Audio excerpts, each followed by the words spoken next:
Hey guys, ಎಲ್ಲರಿಗೂ ನಮಸ್ಕಾರ. ಇವತ್ತಿನ ಒಂದು ವಿಡಿಯೋದಲ್ಲಿ ತುಂಬಾ ವಿದ್ಯಾರ್ಥಿಗಳು ಕೇಳಿರುವಂತ ಒಂದು ಕ್ವಶನ್ ಏನಪ್ಪಾ ಅಂದ್ರೆ SSLC ಎಕ್ಸಾಮ್ 3 ಇದೆಯಾ. ಆಕ್ಚುಲ್ ಆಗಿ SSLC ಎಕ್ಸಾಮ್ 3 ಬಗ್ಗೆ ಒಂದು ಅಪ್ಡೇಟ್ ಸಿಕ್ಕಿದ್ಯಾ ಅಂತ ಹೇಳ್ಬಿಟ್ಟು ತುಂಬಾ ಜನ ಕೇಳ್ತಿದ್ರೆ. ಆಕ್ಚುಲ್ ಆಗಿ ಸೆಕೆಂಡ್ PUC ಎಕ್ಸಾಮ್ ನ ಒಂದು ರಿಸಲ್ಟ್ ಬೇಗ ಬಂದ್ಬಿಡ್ತು. ಸೊ ಅದೇ ತರನೇ SSLC ಎಕ್ಸಾಮ್ ನ ಒಂದು ರಿಸಲ್ಟ್ ಕೂಡ ಬೇಗ ಬರುತ್ತಾ ಅಂತಾನು ಕೂಡ ಕೇಳಿದ್ದಾರೆ. ಮತ್ತೆ ಎಕ್ಸಾಮ್ 3 ಬಗ್ಗೆ ತುಂಬಾ ಜನಕ್ಕೆ ಕನ್ಫ್ಯೂಷನ್ ಇದೆ ಅಂತಾನೆ ಹೇಳ್ಬೋದು. ಇವತ್ತಿನ ಒಂದು ವಿಡಿಯೋದಲ್ಲಿ ಕಂಪ್ಲೀಟ್ ಇನ್ಫಾರ್ಮೇಶನ್ ತಿಳಿಸ್ಕೊಡ್ತೀನಿ. ಮಧು ಬಂಗಾರಪ್ಪ ಅವರು ಏನ್ ಹೇಳಿದ್ದಾರೆ ಅಂತಾನು ಕೂಡ ತಿಳಿಸ್ಕೊಡ್ತೀನಿ. ಇನ್ನ ಚಾನಲ್ಗೆ ಸಬ್ಸ್ಕ್ರೈಬ್ ಮಾಡ್ಕೊಂಡಿಲ್ಲ ಅಂದ್ರೆ ಸಬ್ಸ್ಕ್ರೈಬ್ ಮಾಡ್ಕೊಂಡು ಪಕ್ಕದಲ್ಲಿರುವಂತ ಒಂದು ಬೆಲ್ ಐಕಾನ್ ಕ್ಲಿಕ್ ಮಾಡೋದು ಮರಿಬೇಡಿ. ಬನ್ನಿ ವಿಡಿಯೋನ ಸ್ಟಾರ್ಟ್ ಮಾಡೋಣ ಅಂತೆ. ಸೊ ಮೊದಲನೇದಾಗಿ ಮಧು ಬಂಗಾರಪ್ಪ ಅವರು ಹೇಳಿರೋ ಪ್ರಕಾರ ಏನು SSLC ಆಗಿರ್ಬೋದು ಅಥವಾ ಸೆಕೆಂಡ್ PUC ಆಗಿರ್ಬೋದು ಇಬ್ಬರಿಗೂ ಕೂಡ ಎಕ್ಸಾಮ್ 3 ಅನ್ನುವಂಥದ್ದು ಈ ಸತಿ ನಾವು ನಡೆಸ್ತಿಲ್ಲ ಅಂತ ಹೇಳ್ಬಿಟ್ಟು ಅಪ್ಡೇಟ್ ಕೊಡಿದ್ದಾರೆ ಅಂತಾನೆ ಹೇಳ್ಬೋದು. ಎಕ್ಸಾಮ್ 3 ಬಂದ್ಬಿಟ್ಟು ಆಲ್ಮೋಸ್ಟ್ ಇವಾಗ ಎಕ್ಸಾಮ್ 2 ಆಗಿದ್ದು ರಿಸಲ್ಟ್ ಬಂದ ತಕ್ಷಣ ಎಕ್ಸಾಮ್ 3 ನೆಕ್ಸ್ಟ್ ಮಂತ್ ತನಕ ಕೂಡ ನಡೆಯುತ್ತೆ. ಇದರಿಂದ ಏನಾಗುತ್ತೆ ಅಂತ ಹೇಳಿದ್ರೆ PU ಸ್ಟಾರ್ಟಿಂಗು ಡಿಲೇ ಆಗ್ಬಿಡುತ್ತೆ ಅಂತಾನೆ ಹೇಳ್ಬೋದು. ಅಡ್ಮಿಷನ್ಸ್ ಡಿಲೇ ಆಗುತ್ತೆ.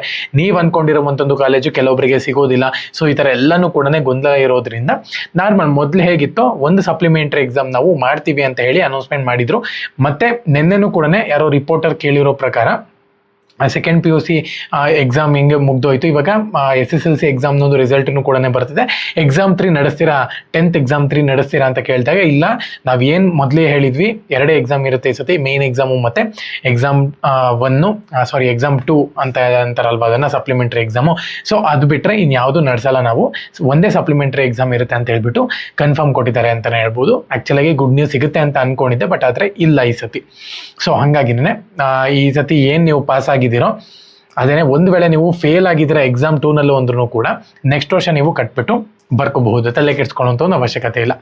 ಅದಕ್ಕಿಂತ ನೀವು ಒಂದು ವರ್ಷದೊಳಗೆ ಕೆಲಸ ಮಾಡೋದಾಗಿರ್ಬೋದು, ಏದನ್ನ ಒಂದು ಕೋಚಿಂಗ್ ತೊಗೊಳ್ಳೋದಾಗಿರ್ಬೋದು, ಇವನ್ನೆಲ್ಲನೂ ಕೂಡ ನೀವು ಮಾಡ್ಬೋದು. ತಲೆ ಕೆಡ್ಸ್ಕೊಳ್ಳೋಂಥ ಒಂದು ಅವಶ್ಯಕತೆ ಇಲ್ಲ. ಆರಾಮಾಗಿ ಪಾಸ್ ಆಗ್ತೀರಾ. ನೆಕ್ಸ್ಟ್ ಇಯರ್ ನೀವು ಪಾಸ್ ಆಗಿ, ಓಕೆನಾ. ಇನ್ನೊಂದು ಮ್ಯಾಕ್ಸಿಮಮ್ ಏನಿಲ್ಲ ಅಂದ್ರೂ ಮತ್ತೆ ನಿಮ್ಗೆ ಜಾನ್ವರಿಯಿಂದ ರಿಜಿಸ್ಟ್ರೇಷನ್ ಅದು ಇದು ಸ್ಟಾರ್ಟ್ ಆಗಿಬಿಡುತ್ತೆ. ಸೊ ಅದಾದ್ಮೇಲೆ ನಿಮಗೆ ಓದ್ಕೊಳ್ಳೋದು ಅದು ಇದು ಹೋಗೋದೇ ಗೊತ್ತಾಗಲ್ಲ ಟೈಮು. ಸೊ ಹಂಗಾಗಿನೇ ಒಂದು 5 to 6 months ಹಂಗಿರುತ್ತೆ. ಅದಾದ್ಮೇಲೆ ನಿಮಗೆ ನಾರ್ಮಲ್ ಟೈಮಿಂಗ್ಸೇ ಇರುತ್ತೆ. ಮತ್ತು ನಿಮ್ಮ ಒಂದು ರಿಸಲ್ಟನ್ನು ಕೂಡ ಯಾವಾಗ ಬರುತ್ತೆ ಅಂತ ಹೇಳ್ಬಿಟ್ಟು ತುಂಬ ಜನ ಕೇಳ್ತಿದ್ದೀರಾ. ಆ್ಯಕ್ಚುಲಾಗಿ ಜೂನ್ 1ನೇ ತಾರೀಕಿಂದ 7ನೇ ತಾರೀಕು ಒಳಗಡೆ ಬರೋ ಚಾನ್ಸಸ್ ತುಂಬ ಜಾಸ್ತಿ ಇದೆ. ಫಸ್ಟ್ ವೀಕ್ ಒಳಗಡೆ ಅಂತೂ ಖಂಡಿತವಾಗ್ಲೂ ಕೂಡ ನಿಮ್ಮ ಒಂದು SSLC ಎಕ್ಸಾಮ್ 2 ನ ಒಂದು ರಿಸಲ್ಟ್ ಅನ್ನುವಂಥದ್ದು ಬರುತ್ತೆ ಅಂತಲೇ ಹೇಳ್ಬೋದು.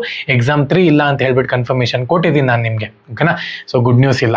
ಚಾನಲ್ಗೆ ಸಬ್ಸ್ಕ್ರೈಬ್ ಮಾಡ್ಕೊಂಡು ಬೆಲ್ ಐಕಾನ್ ಕ್ಲಿಕ್ ಮಾಡೋದು ಮರಿಬೇಡಿ. ಜೈ ಹಿಂದ್, ವಂದೇ ಮಾತರಂ.